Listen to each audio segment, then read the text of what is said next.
Улс төрийн амьдралаар тайм хөтөлбөр үргэлжилж байна. Улсын хурлын гишүүн Халтмаагийн Батулга Монгол Улсын нэгэн Алтан хуягт хаяглан Монгол Улсын нийгэм эдийн засаг гадны бүрэн хяналтанд орох гэж байгаад эмзэгж байгаагаа илэрхийлсэн нээлттэй ил захидал илгээсэн нь энэ 7 хоногийн дулаантай сэдэв байлаа.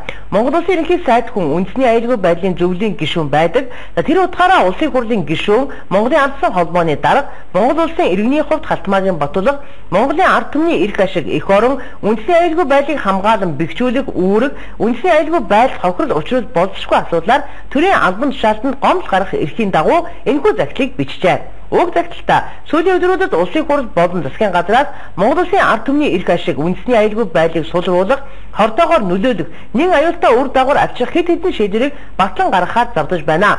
Үүнд харилцаа холбооны салбарт бүгдээнд Хятад улсын Huawei компани тоног төхөөрөмж програм хангамжийг голчлон ашиглах, уулуурхаан орд газруудаас Хятадын хил рүү түүхий зөөгтэй 3 чиглэлээр мухар төмөр замыг нарийн царгаар тавих, Bank of China-гийн салбарыг Монголд байгуулахыг зөвшөөрөх, Монгол Улсын газрыг Монголын иргэдтэй адил эрхтэйгээр гадаадын иргэдэд 100 жил хүртэлх хугацаагаар эзэмшүүлэхийг хуульчлах зэрэг шийдвэрүүд болно.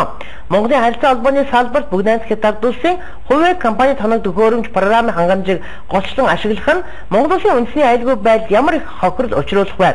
Дэлхийн олон орнд дээрх компаниуд харилцаа холбооны төхөөрөмжөөрөө дамжуулан мэдээллийн хяналт тогтоохыг оролцсон асуудлууд хутгалдаж байна.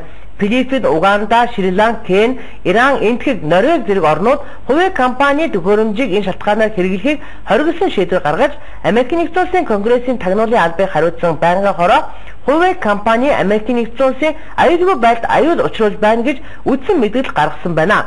Герман, Австралич ийм шийдвэрүүдийг гаргаад байна. Манай улсын харилцаа холбооны салбар нь бүгдээс Хятад улсын Huawei компаниас бүрэн хараат байна. Энэ нь үндэсний аюулгүй байдлын үйл баримталтай нийтгүй байгааг онцолж байна. Төмөр замын царгийн тухайд нарийн царгаар төмөр замыг тавьбал мөн үндэсний аюулгүй байдал нөлөөлнө гэж үзэж байгаагаа Улсын хурлын гишүүн Батулга ил захидалтай дурдж Монгол Улсын ерөнхий сайдын ард байгаа улс төр бизнесийн нам дамсан бүлэглэл нь үнэн баримтыг зориудаар гуйвж байгааг онцолж Мьянмар, Вьетнам, Лаос, Киргиз, Казахстан хүртэл төмөр замын царгийн талаар өөрийн бие даасан болгохтой байгааг дурджээ. Bank of China Хятадын төрийн өмчөд 4 том банкны нэг бөгөөд 2013 оны цэвэр ашиг нь 63 тэрбум доллар, Монгол Улсын дотоодын нийт бүтээгдэхүүний хэмжээ 10 тэрбум доллар байгаа.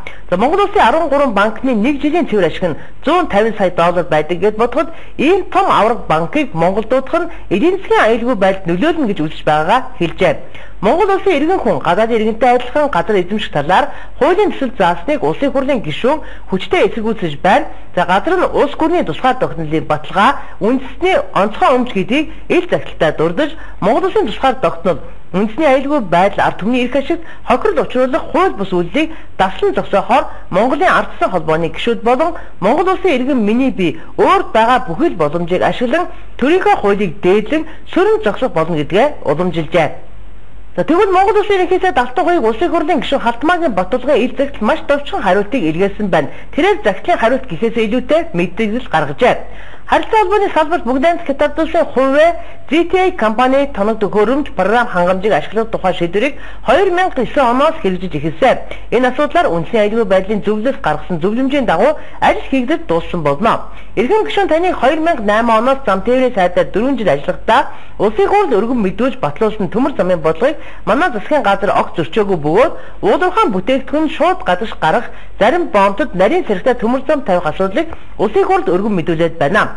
Хятадын Bank of China-гийн салбарыг Монгол улс байгуулах асуудал засгийн газрын төвшөнд огт яригдаагүй болно. Үндсэн хуульд нийцүүлэн боловсруулсан газрын тухай багц хуулийн төсөл газрыг гадаадын иргэн аж ахуй нэгжид өмчлүүлэхийг зөвшөөрсөн заал тусгасан мэтээр мушгин гуйж олон нийтийн мэдээллийн хэрэгслэр иргэдийг төөрөгдүүлэх зохион байгуулалтаа аян ихсэн тул энэ хуулийн төслийг эргүүлэн татсан болно.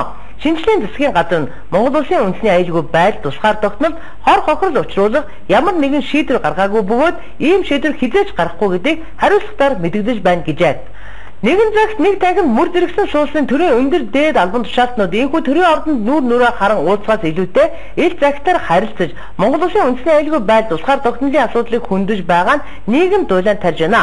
Энэхүү дулаантай зэрэгцэн Монгол Улсын ерөнхий сайдын зөвлөх ганц үг охин саран заяа нарт нь авилгалын хэрэг үүсгэн шалгаж байгаа арилгатай тэмцэх газрын мэдээлсэн галан дээр нь тос нэмсэн адил нийгэмд дөрвөлзөн асах дулааныг тарилаа. Монгол ардын нам арилгатай тэмцэх газар 2 Монгол Улсын ерөнхий сайд Нарвын Алтан хуйгийн ажлыг